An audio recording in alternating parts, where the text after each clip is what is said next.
What's up? Welcome to the Being Beautifully Honest podcast and channel. Thanks for being here, being subbed. If you're not, hit the button, and if you're listening on YouTube, hit that like. It's like walking in the room and hitting that light switch. Let's brighten up the place and get into the politics and BS. But we begin tonight with the closing arguments of two very different campaigns. For the Kamala Harris's campaign, part of the closing argument has been to bring out some of the biggest stars in the world, but also some of the best advertisements for the American dream, to help her make her case that it's time to move America forward. And she's upping that ante tonight with a hairdresser's daughter who became the biggest star on earth. Of course, I'm talking about Beyonce, who will perform in her hometown of Houston to hype up the Beehive to vote. That's what the Kamala Harris Tim Walz campaign is doing, including last night in Georgia. She's running to be the 47th president of the United States. Donald Trump is running to be an American tyrant. You already know what time it is. That we don't have a moment to lose. We want to stop that other guy. I don't call him by his name. I call him Agent Orange. We've seen that horror show before. And there's no way, no how we gonna make America great again. We are not going back. You want to hear something about an American dream? Fort McPherson was once a Confederate army base where there were Confederate soldiers trying to plot and plan on how to keep 3.9 million Negroes enslaved. Now that land is owned by me. Boom, that last bite by Tyler Perry is about as good a depiction of the American dream as you are going to get. Perry, one of Georgia's most important residents, I suspect, even to that state's Republican governor, has survived poverty, even living in his car at one point, to become an actor, comedian, producer, and filmmaker who a few years ago was able to buy that 230-acre former Confederate military base and turn it into the biggest, most important movie studio in the eastern U.S., making Atlanta the Hollywood of the East Coast. Bruce Springsteen's father was a day laborer in Freehold, New Jersey. Yet his working-class son became one of the most important singer-songwriters in the history of the music industry, who has maintained his authenticity by repping the heart of blue-collar America for decades. Spike Lee's father was a jazz musician. He grew up in Brooklyn, New York, and attended historically black Morehouse College. He's one of America's most important filmmakers. His movies have illuminated everything from HBCU life to the killing of black men and racial incidents in New York to the life of Malcolm X. Samuel L. Jackson was born 2 years after Donald Trump in Washington, D.C. But unlike Trump, who was born rich, Jackson's grandparents were from Chattanooga, Tennessee. He was a young activist in the Black Power movement in the 1960s and is also a Morehouse man. He moved to New York City and became a prolific stage actor who even survived drug addiction to become one of the biggest, most badass and iconic stars in the world. And then, of course, there's Barack Obama, a man who also came from humble roots, an African immigrant father and white mom from Kansas, raised largely by his grandparents in Hawaii. But through his brains and determination, he made it to the top of the Harvard Law Review, to the Senate, and then to becoming the first black president of the United States. Kamala Harris herself is the daughter of immigrants from Jamaica and India, who also went to an HBCU, Howard University, and won an improbable race to become the San Francisco DA, then another to become the first black Attorney General of California, then a U.S. Senator, and then the first woman Vice President of the United States. And now she's a Democratic nominee to be the President of the United States. We here understand we have an opportunity before us to turn the page on the fear and divisiveness that have characterized our politics for a decade because of Donald Trump. We have the opportunity to turn the page and chart a new way and a joyful way forward. This group of Americans, descendants of slaves, sons of the working class, a daughter of the middle class, none coming from money or from the ranks of the elite, all of whom achieved the American dream. If you want to know why people all over the world want to come here to this country and have looked up to America, that's why. It's the possibilities and the opportunities this country uniquely offers despite the challenges of being a multiracial democracy. That's why my parents immigrated here. And yet, here again is Donald Trump's closing argument about America. They're coming from 181 countries as of yesterday. Right, and we're a dumping ground. We're like a garbage can for the world. That's what's happened. That's what's happened to we're like a garbage can. First time I've ever said garbage can, but you know what? It's a very accurate description. A garbage can. Donald Trump describes America, a country that has given him more than he deserved, including a presidency he had zero qualifications for, as a garbage can. Donald Trump's grandfather, Friedrich Trumpf, came to this country from Bavaria, aka Germany, in 1885 as a 16-year-old draft dodger. He bought the one-way steamship ticket in order to avoid compulsory military service in his home country.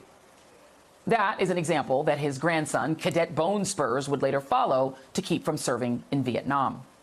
Among the jobs the teenage coward wound up doing here in America were working as a barber and allegedly as a pimp, running a saloon where he rented female prostitutes to gold prospectors, since he had failed as a gold prospector himself. He eventually invested in real estate in New York, married a fellow German, and tried to go home. But Germany stripped him of his citizenship for draft dodging, and he returned to the U.S. for good, lucky us. His middle child, Fred, was Donald Trump's father. Fred inherited New York properties from his father and built his real estate empire by becoming a slumlord in Queens, New York, taking advantage of generous tax incentives while also being a prolific tax evader, best known for buying up and ruining Coney Island.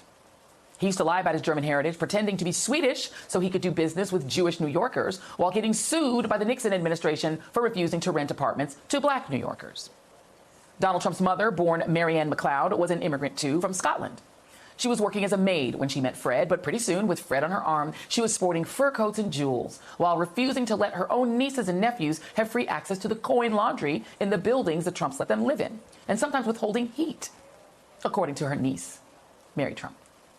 And then there's Donald, a man who was born with $317 million in the bank, who, after Fred helped him get into UPenn and then handed over his real estate empire, promptly lost $900 million on bad real estate and casino investments. He was saved by Russian money, and then by Mark Burnett, when he was dead broke, but a good enough performer to land a job as the star of The Apprentice on NBC. And that fame, despite his having no actual skills, convinced enough Americans that he should be president that he defeated a former First Lady, U.S. Senator, and Secretary of State, Hillary Clinton, despite losing the popular vote by 3 million votes. He and his family have done nothing but grift off this country. They stole and took and have given nothing back. Trump and his adult sons are banned from doing business in the state of New York for committing charities fraud. They didn't pay taxes and scammed the state to the point where Trump now owes the state of New York nearly $500 million. Donald Trump has a lot of effing nerve calling this country, a country that has given him every undeserved benefit a mediocre, garish, tacky, creepy sex pest, whiner, and felon could possibly imagine. A garbage can because of immigrants who, unlike his cynical, sociopathic immigrant family, have actually given this country something in return. Joining me now is Tim O'Brien, senior executive editor of Bloomberg Opinion, and Democratic pollster Fernand Amandi. Thank you both for being here. And Tim, if I missed something great that the Trumps have contributed to America, you are a biographer of Donald Trump. Please fill us in. Well, I actually want to point out that also he had 2 wives who were immigrants in that list of, immigrant connections to the world of Donald Trump.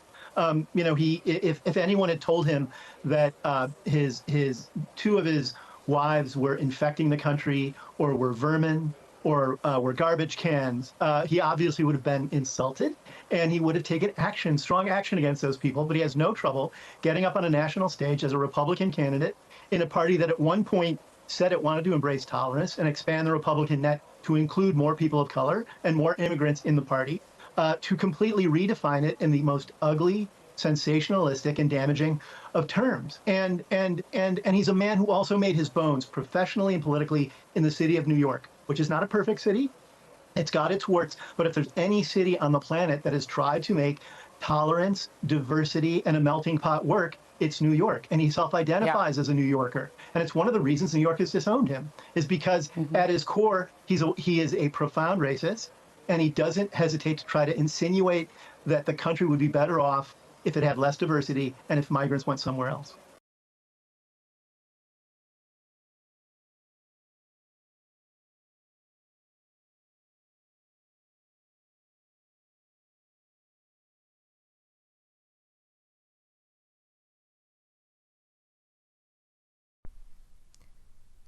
So it's been made clear, as much as people may not want to admit it, Donald Trump has done nothing to make America great again. And the slogan is 3rd time of him running, because this is not the second, this is his 3rd time running. I think the slogan was Make America Greater. MAG.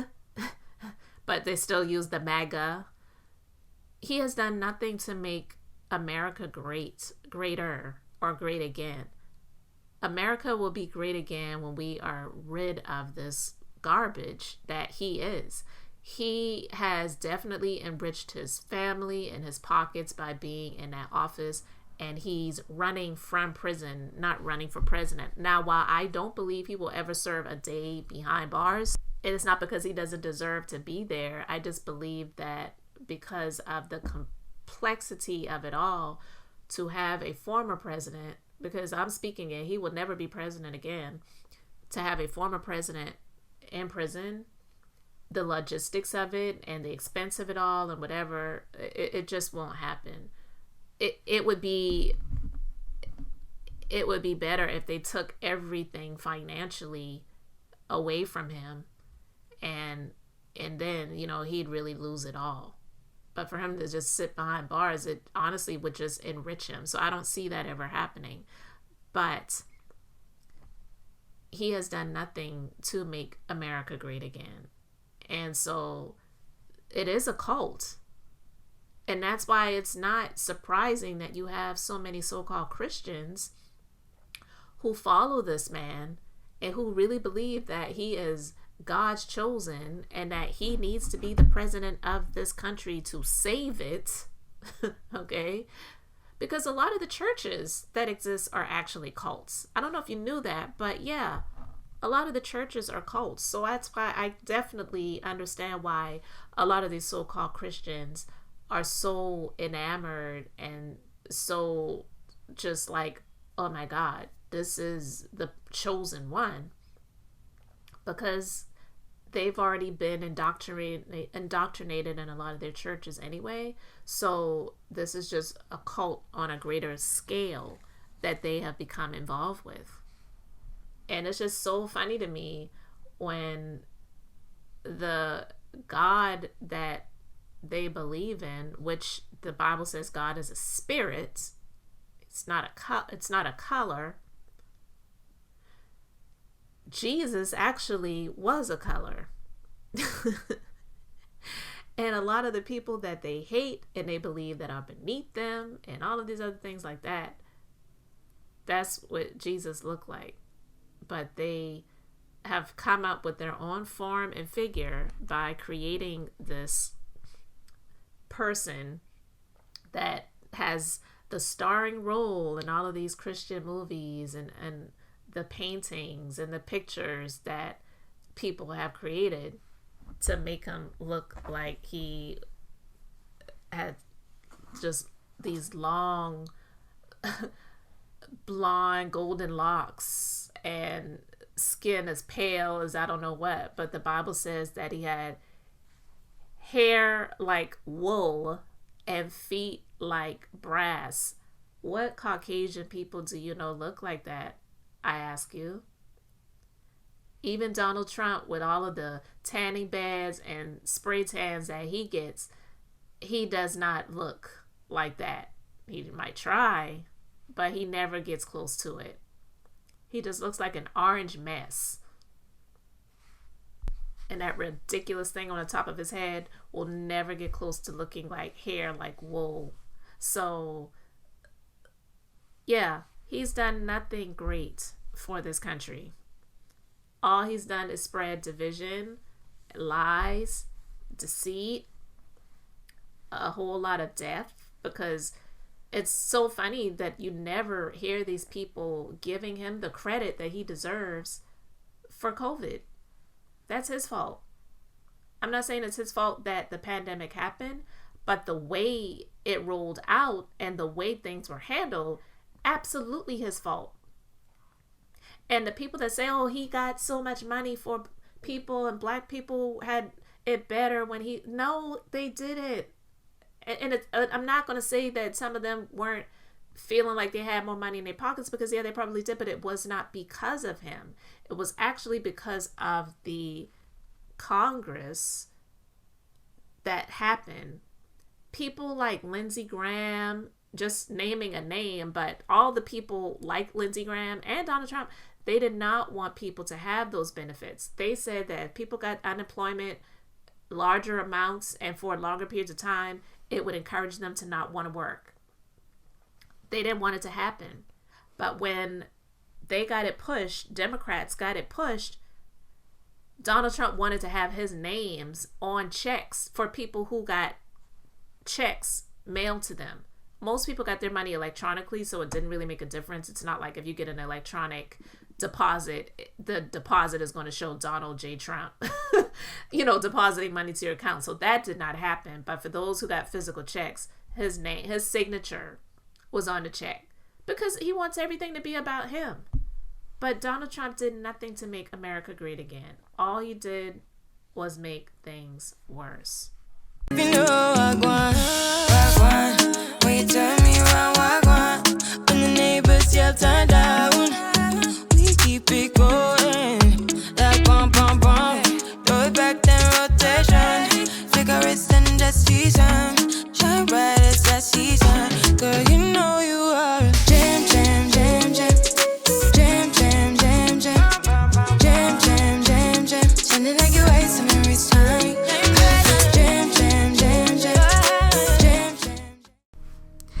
Thanks for being here, liking, and subscribing. I'm Beth, just being beautifully honest. So until next time, I wanted to keep it brief, beautiful, and now I'm going to say bye.